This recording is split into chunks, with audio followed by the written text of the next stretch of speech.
So this is battery 5 of the Dimmock line at Petersburg.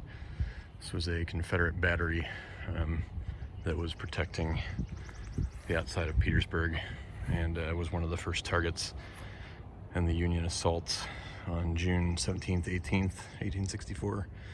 And although the Union considerably outnumbered the Confederates that were here, the Union commander, Baldy Smith, acted very cautiously, and he did not have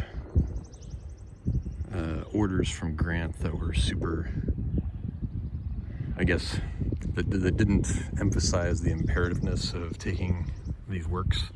So he moved leisurely, not realizing that every delay at taking these positions and potentially taking Petersburg itself just gave the Confederates more time to bring in more reinforcements and reinforce their lines further. And of course, that's what ended up happening. The Union dithers around and doesn't bother to try and take the city in force on these early couple of days outside Petersburg before Lee has moved his own army in response to Grant crossing the James.